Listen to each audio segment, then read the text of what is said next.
আজকে আমি একদম ভিন্ন রকমের নিরামিষ ডালের বড়া তৈরি করে দেখাবো। এখানে নিয়েছি কিন্তু আমি 2 মুঠ পরিমাণে মটর ডাল আর 1 মুঠ পরিমাণে আতপ চাল। ডালগুলোকে আমি বেশ ভালো করে ধুয়ে 3 থেকে 4 ঘন্টা জলে এইভাবে ভিজিয়ে রেখেছি। ডাল আর চাল কিন্তু আমার নরম হয়ে গেছে। এখন আমি বেশ কিছুটা কাঁচামরিচ দিয়ে এই চাল আর ডালগুলোকে শিলপাটায় বেটে নিব। আপনারা চাইলে ব্লেন্ডারও ব্লেন্ড করে নিতে পারেন। হ্যালো বন্ধুরা, সুলতা কুকিং রেসিপির পক্ষ থেকে সকলকে জানাই স্বাগত। ডাল ভিজলে কিন্তু বেশি সময় লাগে না, অল্প সময়ে কিন্তু বাটা হয়ে যায়। আমার ডাল বাটা হয়ে গেছে। এর মধ্যে আমি দিয়েছি 1 মুঠো পরিমাণে ধনিয়া পাতা কুচি, আর দিয়েছি আমি 2 চামচ পরিমাণে ময়দা, 1 চামচ পরিমাণে জিরার গুঁড়ো, হাফ চামচ পরিমাণে ধনিয়ার গুঁড়ো, লবণ,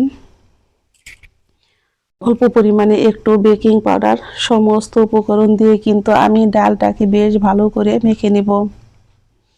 এই ডালে কিন্তু কোনো পেঁয়াজের ব্যবহার করব না, শুধু ধনিয়া পাতা দিয়েই কিন্তু এইভাবে আজকে আমি ভাজি করব। কড়াইতে দিয়েছি তেল, তেলটা আমার গরম হয়ে গেছে। এখন আমি বড়াগুলোকে এক এক করে এইভাবে ভেজে নেব।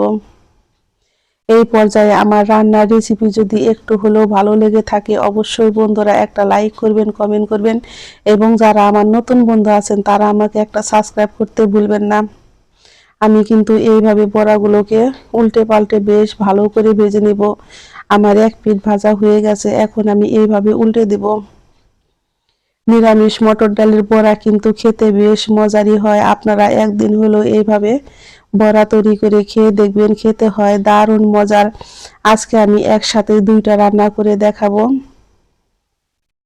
একটা হচ্ছে মটর ডালের বড়া আর একটা হচ্ছে পালং শাক দিয়ে মাছের তরকারি রান্না। 2টা রান্নাই কিন্তু অসাধারণ মজার। আমার বড়াগুলো ভাজা হয়ে গেছে। আমি এখন চুলাই থেকে নামিয়ে নিব।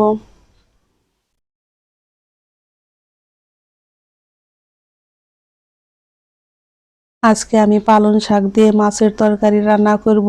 আজকে আমাদের বাজার থেকে কিন্তু বেশ কিছুটা পরিমাণে পালং শাক এনেছে, আর এগুলো কিন্তু একদম ফ্রেশ আর টাটকা।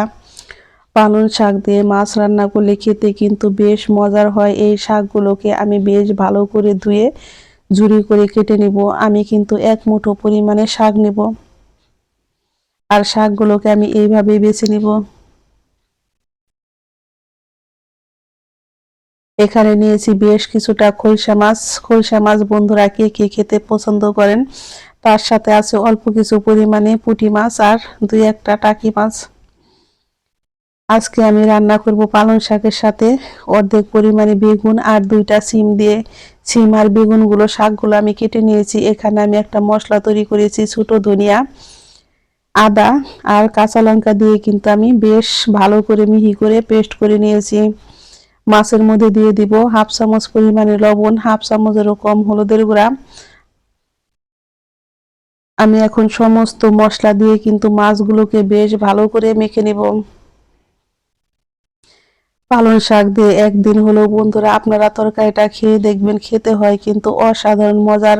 চলে যাব চুলায়। আমি কড়াইতে দিয়ে দিব সরিষার তেল। তেলটা কিন্তু আমার গরম হয়ে গেছে। এখন আমি এর মধ্যে দিয়ে দিব 1 চিমটি পরিমাণে লবণ আর 1 চিমটি পরিমাণে হলুদ। হলুদ আর লবণ কিন্তু তেলের মধ্যে দিলে মাছ কিন্তু কড়াইতে লেগে ধরবে না একটাও। এটাও বন্ধুরা আপনাদের জন্য টিপস। যারা নাকি নতুন রান্না করেন তারা কিন্তু এই টিপসটা ফলো করতে পারেন, দেখবেন একটু কিন্তু কড়াইতে মাছ লেগে ধরবে না। আমি এখন চুলার আঁচটা বাড়িয়ে দিব। চুলার আঁচটা বাড়িয়ে আমি মাছগুলোকে এইভাবে উল্টে পাল্টে বেশ ভালো করে ভেজে নিব।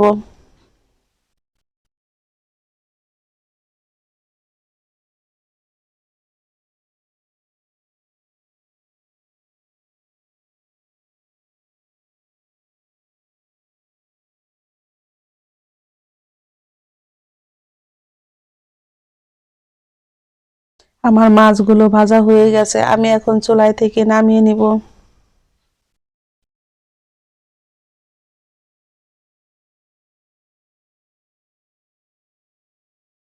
মাছ ভাজা তেলের মধ্যে এখন আমি দিয়ে দেব অল্প পরিমাণে একটু গোটা জিরে আর ছোট রাঁধুনি। ফোড়নটা আমার রেডি হয়ে গেছে। এখন আমি এর মধ্যে দিয়ে দিব কেটে ধুয়ে রাখা বেগুন আর সিম। সিম আর বেগুনটা দিয়ে কিন্তু আমি এখন বেশ ভালো করে ভেজে নিব।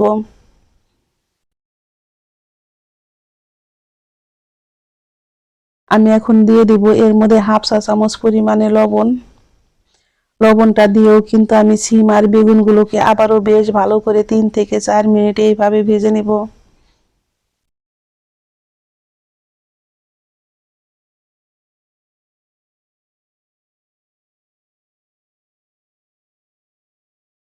আমি ফিরছি 5 মিনিট পর।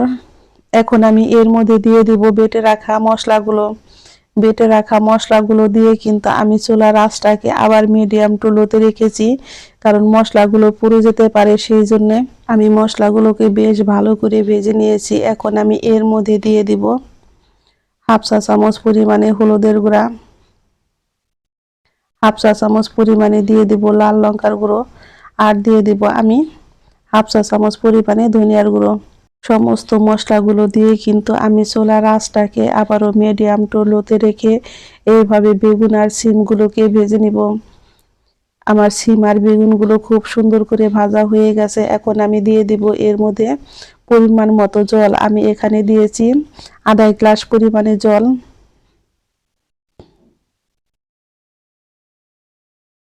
তরকারিতে কিন্তু আমার বলক চলে এসেছে। আমি চুলার আঁচটা এখন বাড়িয়ে দিয়েছি। এখন আমি এর মধ্যে দিয়ে দিব ভেজে রাখা মাছগুলো।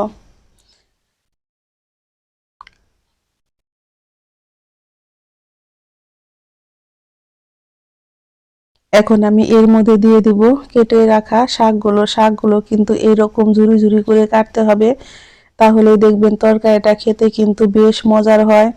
যারা এইভাবে পালং শাক দিয়ে তরকারি রান্না করে খান তারা তো জানেনই, কিন্তু যারা নাকি কখনো পালং শাক দিয়ে এইভাবে তরকারি রান্না করে কখনো খেয়ে দেখেন নাই, তারা কিন্তু একবার হলেও এই রান্নাটি করে দেখতে পারেন। খেতে হয় কিন্তু দারুণ মজার।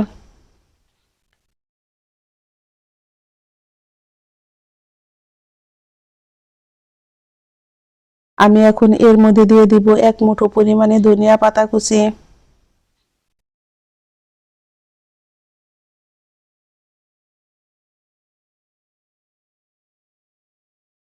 আমি একটু শাকটা দিয়ে হালকা করে নেড়ে দিব, যাতে নাকি মাছগুলো ভেঙে না যায়, সেই দিকেও কিন্তু খেয়াল রাখতে হবে।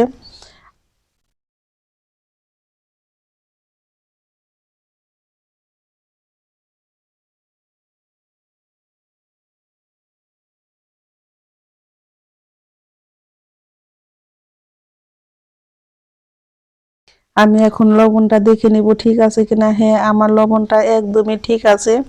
আমি এখন শাক দিয়ে কিন্তু আবারও একটু বেশ ভালো করে উল্টে পাল্টে নেড়ে দিব।